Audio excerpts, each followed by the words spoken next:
Imagina una sociedad donde los ricos viven en mansiones de marfil y celebran festines diarios, mientras los pobres son vendidos como esclavos por el precio de un par de sandalias, donde los templos están llenos de gente realizando elaborados rituales religiosos, pero la justicia brilla por su ausencia.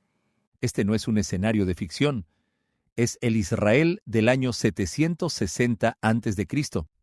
Y en medio de esta sociedad de contrastes extremos, Dios eligió a un inesperado mensajero, Amós, un criador de ovejas sin conexiones con el poder religioso o político.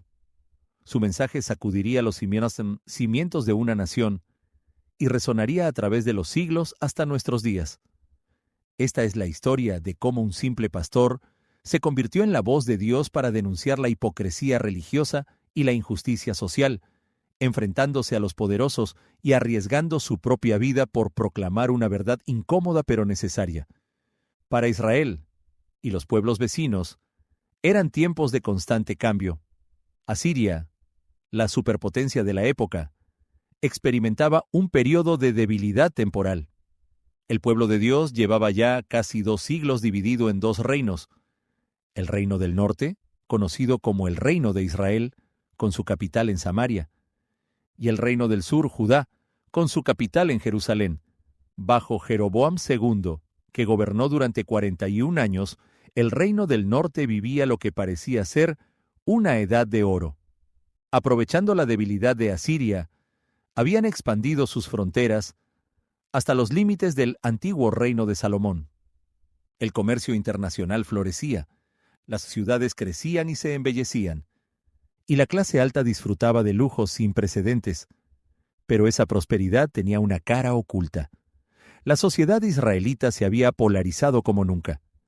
En las ciudades, los ricos construían mansiones decoradas con marfil importado, celebraban festines diarios con los mejores vinos, se recostaban en camas lujosas, usaban los mejores perfumes.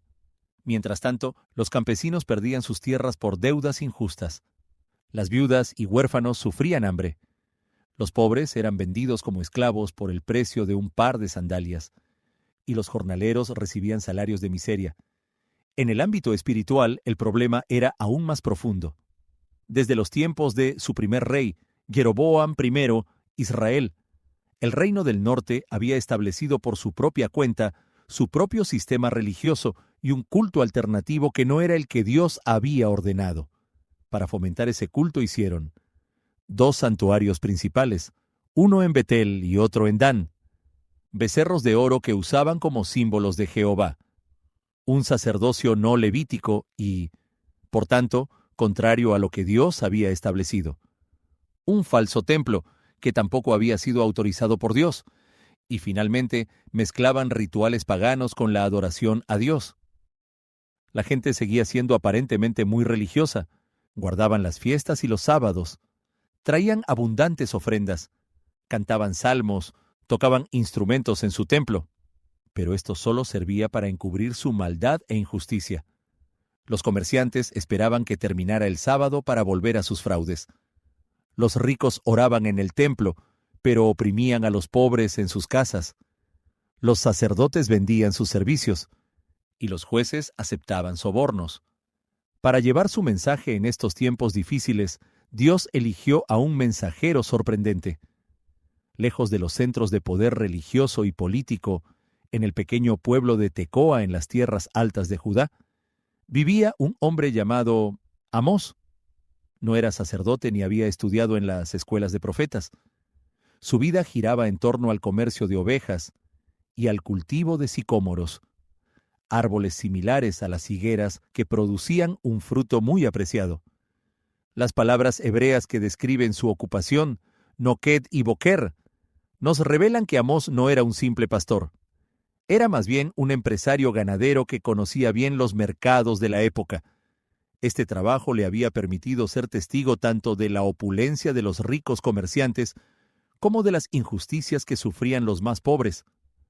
Fue a este hombre al que Dios llamó para una misión extraordinaria.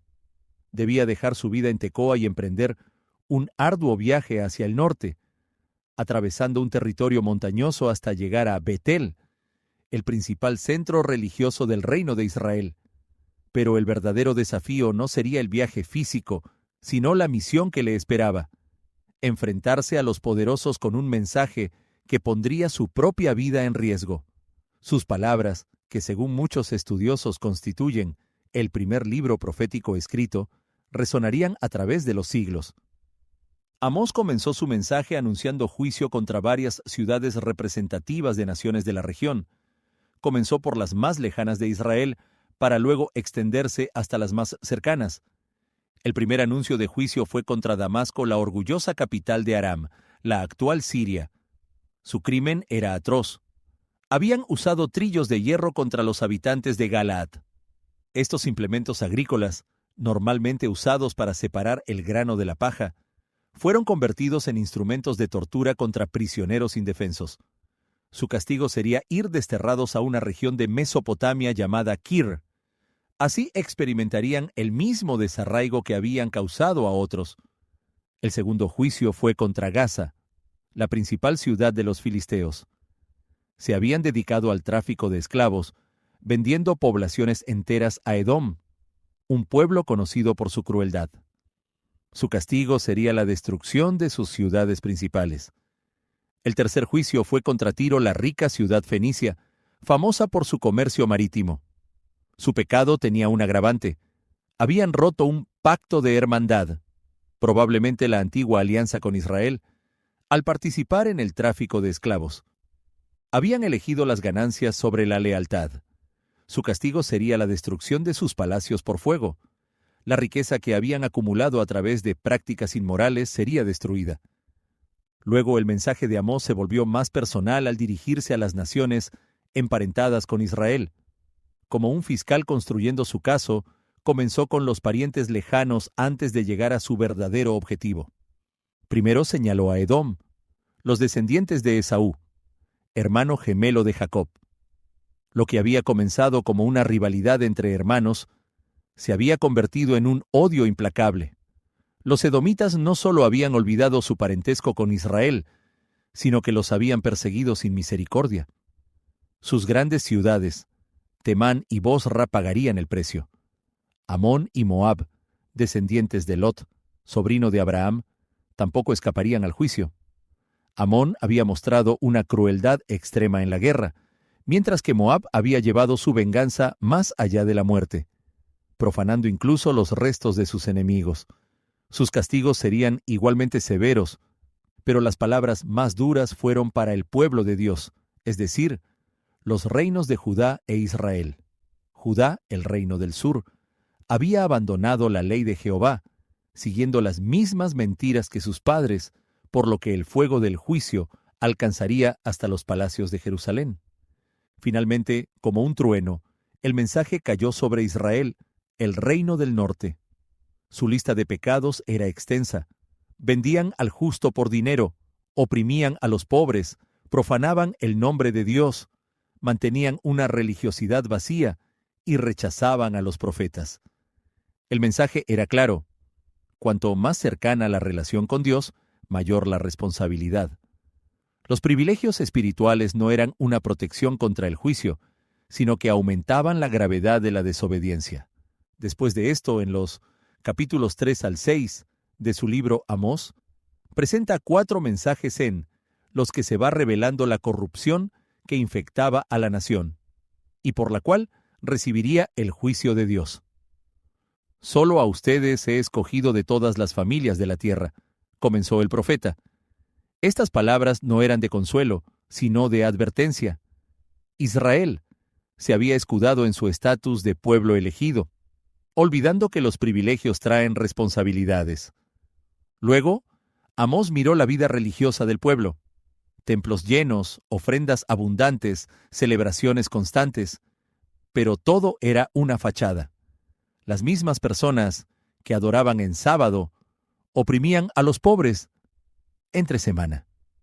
Dios había enviado advertencias, hambre, sequía, plagas, pero el pueblo permanecía sordo. En el 5º capítulo, su voz se quebró en un lamento por una nación espiritualmente muerta.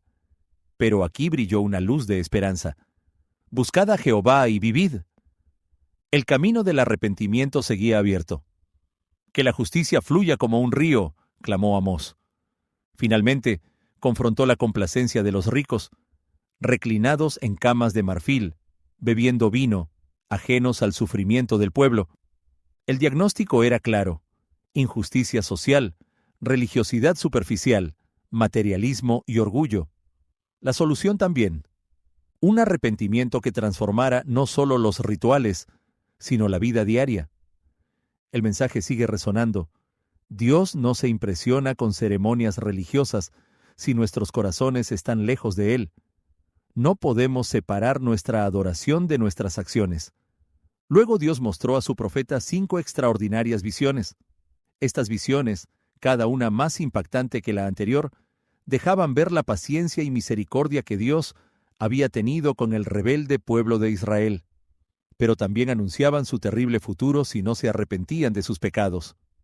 En la primera visión, Dios mostró a Amós una plaga de langostas, formándose justo cuando los cultivos comenzaban a brotar. Era el segundo cultivo del año, la última esperanza de alimento para muchos. Al ver esta amenaza de hambruna, Amós no pudo contenerse.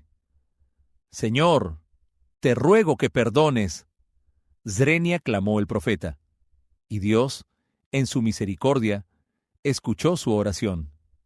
En la segunda visión, Amós vio un fuego tan intenso que consumía incluso las aguas profundas. Era un fuego sobrenatural, un símbolo del juicio purificador de Dios. Nuevamente, el corazón del profeta se conmovió y suplicó por misericordia. Una vez más, Dios respondió con compasión. La tercera visión fue diferente. Amós vio al Señor de pie junto a un muro, sosteniendo una plomada en su mano. Era una imagen que cualquier constructor de la época entendería inmediatamente. Dios estaba midiendo la rectitud de su pueblo, y los resultados no eran buenos. Esta vez, cuando Amós intentó interceder, Dios le indicó que guardara silencio. El tiempo de la intercesión había pasado. En la cuarta visión, Dios mostró a Amós un canasto de fruta de verano completamente madura. Así como la fruta madura debe ser recogida prontamente o se echará a perder. El tiempo de Israel se había cumplido. El juicio no podía posponerse más. La quinta y última visión fue la más terrible de todas. Amós vio al Señor mismo de pie junto al altar del templo, el lugar que debería ser de refugio y salvación. Pero esta vez Dios no venía a aceptar sacrificios, sino a ejecutar juicio. Nadie podría escapar, ni siquiera aquellos que buscaran refugio en el santuario. Amós entendió que el mensaje era duro, pero también necesario. Cada visión había revelado una verdad fundamental. Dios es paciente y misericordioso, pero también es justo y no puede ignorar el pecado indefinidamente. El mensaje era claro: el tiempo se acababa para Israel. Las palabras de Amós llegaron a oídos de Amasías, el sacerdote oficial del santuario. Amasías no podía tolerar tal amenaza a la estabilidad del reino. Envió un mensaje urgente al rey Jeroboam. Amós conspira contra ti en medio de la casa de Israel. La tierra no puede soportar todas sus palabras. Luego, con toda la autoridad de su cargo sacerdotal, ordenó a Amós que volviera a su tierra en Judá. «Vete de aquí, vidente», le dijo con desprecio, «y gánate allá el pan, profetiza allá, pero no vuelvas a profetizar en Betel, porque es santuario del rey y capital del reino». La respuesta de Amós fue memorable. Con la dignidad tranquila de quien conoce su verdadera autoridad, respondió: «No soy profeta, ni hijo de profeta. Soy boyero y cultivador de sicómoros. Pero Jehová me tomó de detrás del ganado y me dijo: Ve y profetiza a mi pueblo Israel». Entonces pronunció un juicio terrible contra el orgulloso sacerdote. Su esposa sería deshonrada, sus hijos morirían a espada, su tierra sería repartida y él mismo moriría en tierra inmunda. Además, Israel sería llevado en cautiverio. Ninguna autoridad humana podía silenciar la palabra de Dios ni evitar el juicio divino. Las palabras de Amós se cumplieron con precisión terrible. En el año 722 a.C., Asiria conquistó Samaria, la capital del reino de Israel. Las 10 tribus que componían el reino fueron deportadas, y el reino del norte dejó de existir.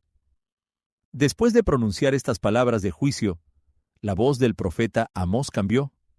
Su tono de denuncia y advertencia se suavizó con notas de esperanza. Era como si de repente, en medio de la noche más oscura, comenzara a vislumbrarse el amanecer.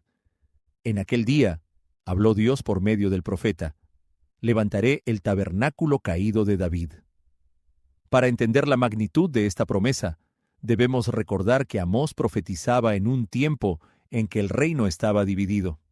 El glorioso reino unido de David y Salomón era solo un recuerdo distante. Sin embargo, Dios prometía no solo reparar lo dañado, sino restaurarlo a una gloria mayor que la original. La visión continúa con imágenes de una prosperidad extraordinaria. El que ara alcanzará al segador, dice Amós, usando una imagen que sus oyentes entenderían inmediatamente. En el clima de Israel había tiempos claramente definidos para arar y para cosechar. Que un tiempo alcanzara al otro significaba una abundancia que desafiaría el orden natural. Los montes destilarán mosto, continúa la promesa, y todos los collados fluirán. Es una imagen poética de abundancia sobrenatural. Los montes de Israel, generalmente secos y rocosos, se convertirían en fuentes de bendición. La promesa culmina con palabras de seguridad eterna. Los plantaré sobre su tierra, y nunca más serán arrancados. Para un pueblo que pronto enfrentaría el exilio más traumático de su historia, estas palabras eran un ancla de esperanza para el futuro. Esta promesa de restauración es como un río que fluye a través de la historia, encontrando cumplimientos parciales en diferentes momentos, en el retorno del exilio babilónico, en el establecimiento del moderno Estado de Israel, y apuntando siempre hacia un cumplimiento final en el reino mesiánico. El mensaje final de Amós nos recuerda una verdad fundamental. Aunque Dios debe juzgar el pecado, su corazón siempre se inclina hacia la restauración. El juicio, aunque severo, no tiene que ser su última palabra. Más allá de la disciplina más dura, más allá del exilio más largo, más allá de la noche más oscura, siempre hay una promesa de restauración para aquellos que confían en Él. En el capítulo 5 del libro, encontramos un llamado a la justicia, con el que podemos resumir el mensaje central que Dios le encomendó a Amós. Corra el juicio como las aguas, y la justicia como corriente inagotable. Este llamado nos enseña que la justicia debe ser constante como un río. Debe fluir naturalmente del corazón. No puede ser detenida por la conveniencia. Es inseparable de la verdadera adoración. Han pasado casi 3 milenios desde que Amós dejó sus rebaños en las colinas de Judá para llevar un mensaje divino al reino del norte. Sin embargo, sus palabras resuenan hoy con fuerza, como si hubieran sido escritas para nuestro tiempo. La verdadera adoración, nos dice Dios por medio de Amós, no puede quedarse dentro de las paredes del templo. Debe fluir como un río hacia las calles de nuestra ciudad. Debe manifestarse en cómo tratamos al prójimo. Debe transformar cada aspecto de nuestra vida. No es suficiente orar por los necesitados si no actuamos para ayudarlos. No basta con denunciar la injusticia si no trabajamos para cambiarla. Tal vez no vivimos en palacios de marfil como los ricos de Samaria, pero muchos de nosotros disfrutamos de privilegios que la mayoría del mundo solo puede soñar.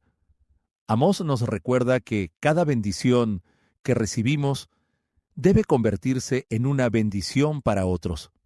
Cada don debe usarse para servir, no para satisfacer nuestros caprichos. Pero en medio de sus severas advertencias, Amós también nos da esperanza. Nos recuerda que Dios siempre preserva un remanente fiel, que sus promesas son seguras como el amanecer, que después de la noche más oscura viene la luz de la restauración. El profeta nos desafía a examinar nuestra vida. ¿Es nuestra adoración genuina o solo una rutina religiosa? ¿Reflejan nuestras prioridades el corazón de Dios? ¿Se manifiesta nuestra fe en acciones concretas de justicia y misericordia? Las palabras de Amós resuenan a través de los siglos. Buscad lo bueno y no lo malo para que viváis. Es una invitación a una vida de integridad, donde la adoración y la justicia van de la mano, donde el privilegio se convierte en servicio, y donde la esperanza en las promesas de Dios nos sostiene a través de los tiempos más difíciles. Si quieres seguir explorando las fascinantes historias y enseñanzas de la Biblia, suscríbete a este canal Guía de la Biblia. En próximos videos exploraremos otros de los grandes mensajes y temas de la Biblia. Te invitamos a que nos acompañes. Dios te bendiga y hasta la próxima.